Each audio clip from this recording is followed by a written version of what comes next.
प्यारे बच्चों, नागरिक शास्त्र के कक्षा 12 के खंड 1 शीत युद्ध का दौर पाठ का पहला टॉपिक हमारा है क्यूबा संकट। अब इस क्यूबा संकट को हम समझते हैं कि ये कब प्रारंभ हुआ और इसके केंद्र में कौन कौन से देश थे और इसका समापन कैसे हुआ।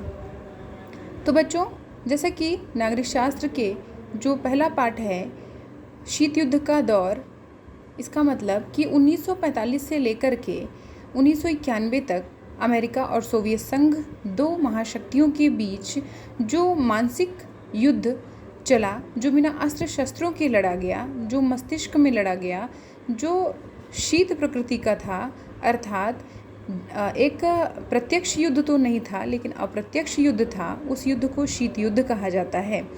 और 1945 से ही यह युद्ध दोनों देशों के मध्य प्रारंभ हो गया था। लेकिन दोनों ही देशों के बीच यह जो युद्ध था वह कभी सामान्य रूप से तो कभी तीव्र गति से आगे बढ़ रहा था। लेकिन 1962 में एक ऐसी घटना घटती है जब ये दुनिया भर के देशों को प्रतीत होने लगता है कि अब विश्व में तीसरा विश्व युद्ध प्रारंभ हो जाएगा। वो ऐसा क्या हुआ उस समय, उसे हम समझते हैं। बच्चों, क्यूबा संकट के परिप्रेक्ष्य में हमें मुख्य रूप से 3 देशों को रखना है, जिसमें से पहला देश है अमेरिका, दूसरा है सोवियत संघ और तीसरा है क्यूबा। अमेरिका एक पूंजीवादी देश है जिसमें पूंजीवादी विचारधारा यानी लोकतांत्रिक विचारधारा पाई जाती है। सोवियत संघ एक साम्यवादी समाजवादी विचारधारा का देश है और क्यूबा अमेरिका के ठीक नीचे स्थित एक द्वीपीय देश है जो चारों ओर से समुद्र से घिरा हुआ है और एक साम्यवादी विचारधारा का देश है। तो साम्यवादी विचारधारा का देश होने का मतलब ये है कि वह सोवियत संघ का करीबी है और सोवियत संघ के द्वारा उसे अनेक तरह की आर्थिक सैन्य मदद हमेशा दी जाती थी। और सोवियत संघ के लिए ये एक प्लस पॉइंट था, एक अच्छी बात थी कि उसके विरोधी अमेरिका के बिल्कुल नज़दीक में सोवियत संघ का एक मित्र मौजूद है और इस मित्रता को सोवियत संघ हमेशा बनाए रखना चाहता था। लेकिन उस समय जब हम देखें राष्ट्राध्यक्षों के रूप में तो अमेरिका के राष्ट्राध्यक्ष थे जॉन एफ कैनेडी, सोवियत संघ के राष्ट्राध्यक्ष थे निकिता क्रुश्चेव और क्यूबा में फिदेल कास्त्रो की सरकार थी जो कि साम्यवादी सरकार थी। सोवियत संघ को हमेशा ये डर बना रहता था कि कहीं अमेरिका क्यूबा को पर हमला करके वहाँ की साम्यवादी सरकार को का पतन न कर दे। इस भय से, इस चिंता से सोवियत संघ इतना ज़्यादा परेशान हो गया कि उसने 1962 में क्यूबा के अंदर 3 मिसाइलें तैनात कर दी। वो इसलिए तैनात की ताकि अमेरिका से वो क्यूबा की रक्षा कर सके और एक दूसरा उद्देश्य ये था कि वो अमेरिका की निगरानी कर सके।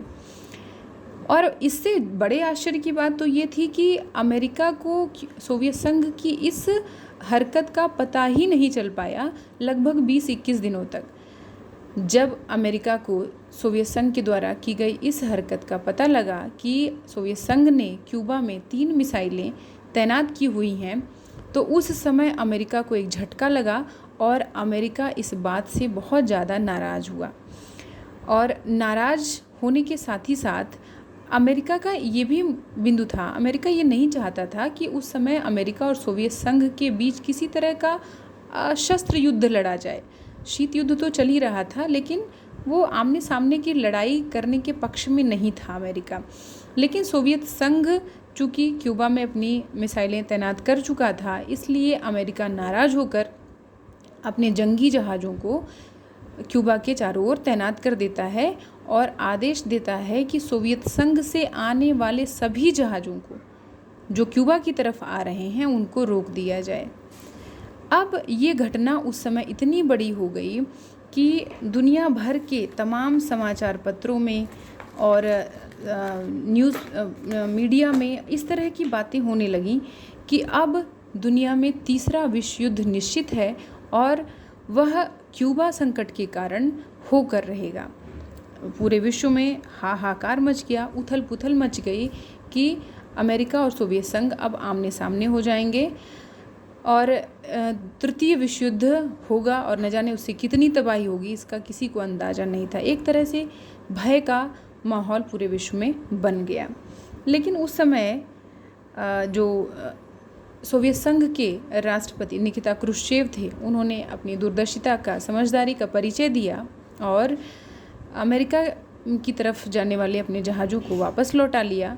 और प्रशंसा अमेरिका की भी की जानी चाहिए, क्योंकि अमेरिका ने भी अपने जो जंगी जहाज़ों को लगाया था क्यूबा में ताकि वो सोवियत संघ की तरफ से आने वाले सभी जहाज़ों को रोक सकें, उनको भी वापस लौटा दिया।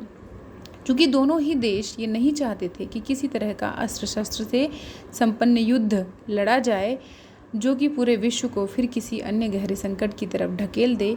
इसलिए दोनों देशों ने अपने इस तनाव के जो वातावरण बना हुआ था विश्व का, इस वातावरण से अपने आप को मुक्त किया और पूरे विश्व को इस तृतीय विश्व युद्ध के गर्त में जाने से रोक लिया।